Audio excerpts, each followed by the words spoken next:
Kalian pernah ngerasain nggak makan atau sekadar ngopi di kawasan Puncak, Jawa Barat, terus pas bayar ternyata harganya lumayan mahal.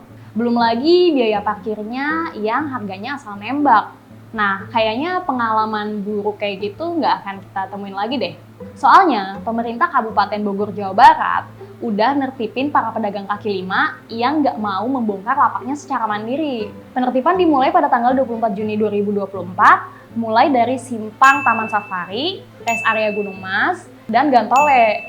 Jadi, tengah-tengahnya itu rest area Gunung Mas yang baru dibangun sama pemerintah. Pemerintah Kabupaten Bogor mengaku telah memberikan waktu kepada para PKL hingga 24 Juni untuk membongkar lapak mereka secara mandiri dan pindah ke rest area Gunung Mas yang sudah disiapkan. Bahkan, surat edaran juga sudah disampaikan kepada para pedagang. Tapi sayangnya, mereka enggan untuk direlokasi. Alhasil, kericuhan saat penertiban pun tak bisa dihindari. Para pedagang sampai membakar ban bekas di Jalan Raya Puncak, Bogor, Jawa Barat. Kericuhan itu menimbulkan kemacetan lalu lintas di wilayah tersebut. Bentrokan itu juga menjadi tontonan warga sekitar. Seorang saksi mata yang juga merupakan warga asli Cianjur mengaku aktivitasnya sempat terganggu karena peristiwa itu. Iya, kemarin pas saya pulang ke Cianjur lewat warung-warung itu kasihan banget lagi pada demo sampai penuh banget jalanan. Yang suka nongkrong di puncak kan bukan orang Cianjur asli, biasanya wisatawan kayak orang Jakarta. Tapi emang sih kayak warpat gitu parkirannya mahal banget. Penjabat Bupati Bogor Asmawato Sepu membeberkan alasan para PKL direlokasi. Katanya, demi kebaikan semua pihak. Yang pertama, agar lebih tertib, karena pemerintah udah nyiapin rest area, di mana para PKL bebas berjualan di area itu. Nah, yang kedua, rencananya di rest area itu juga bakal digratisin biaya parkirnya. Supaya apa ya? Supaya ramai pengunjung.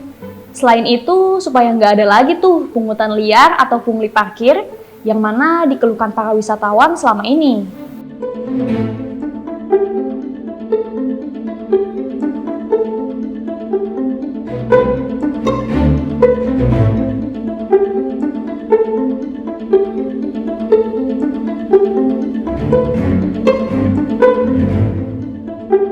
Soalnya kata Asmawa, sistem parkir berbayar yang diterapkan sejak rest area itu beroperasi 2023 lalu jadi salah satu alasan kenapa rest areanya sepi pengunjung.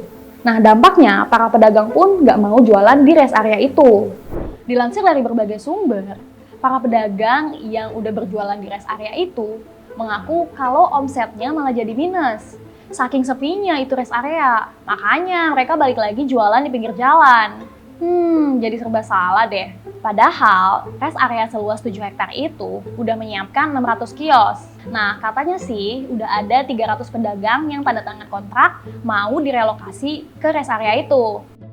Untuk menjawab permasalahan ini, akhirnya Pemkab Bogor menginstruksikan pengelola rest area Gunung Mas, yaitu BUMD PT Sayaga Wisata, untuk menggratiskan biaya parkir pengunjung dan juga menggratiskan retribusi bagi para pedagang selama 3 hingga 6 bulan.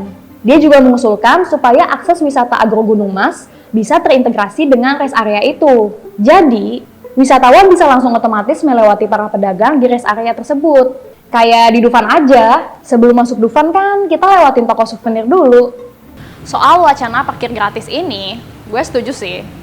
Soalnya temen gue cerita, dia parkir mobil dan dikenain 50.000. Terus temen gue juga ada yang cerita, dia parkir motor dikasih harga 20.000. Waktu itu gue pernah sih parkir, saya ingat gue sih 10-15.000. Nah, yang 20.000 tuh apes banget gak sih? Padahal mungkin aja dia cuma ngopi doang bentar untuk ngilangin ngantuk di perjalanan.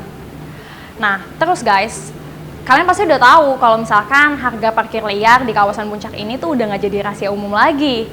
Termasuk harga makanan dan minumannya. Temen gue cerita nih, ini unik banget menurut gue ya. Jadi dia beli Indomie, terus dia pakai kerupuk biasa. Dia ngambil dua kerupuk dan dikenain harga Rp5.000 satu kerupuknya. Jadi 2 kerupuk 10.000. Bukan kerupuk putih yang gede gitu, bukan. Dia yang ngirimin foto ke gue. Gue masukin di sini fotonya. Sejumlah wisatawan yang gue tanya-tanya sih emang mengiyakan kalau harga makanan dan minuman di kawasan puncak tuh mahal. Tapi ya katanya mau gimana lagi? Daripada mereka nggak makan atau nggak minum, terus juga katanya sih view-nya bagus. gunung-gunung gitu. Gue pernah makan di warpat tahun 2019, waktu itu gue beli mie rebus 20 ribuan. Ya menurut gue sih mahal ya dengan harga segitu buat anak SMA, karena uang jajan gue dulu ya nggak sebanyak itulah ya, under 50 ribu. Tapi menurut gue worth it sih, karena view-nya bagus, kita bisa foto-foto estetik di sana. Kalau gue sendiri sih pernah waktu itu beli jagung rebus. Nah gue agak lupa-lupa inget nih harganya, di antara 10 sampai 15 ribu rupiah gitulah. Dulu tuh gue kira kayak harga segitu ya standar lah ya, soalnya kan tempat wisata. Terus juga ya mau gimana lagi, udah malam-malam gue kelaparan ya kan. Nah tapi pas kayak gue cari tahu gitu, ternyata itu termasuk lumayan murah sih. Ya syukurnya gue nggak kena di atas 20-an gitu. Nah menurut lo gimana ya Ramania? Harga segitu mahal atau murah? Komen ya guys.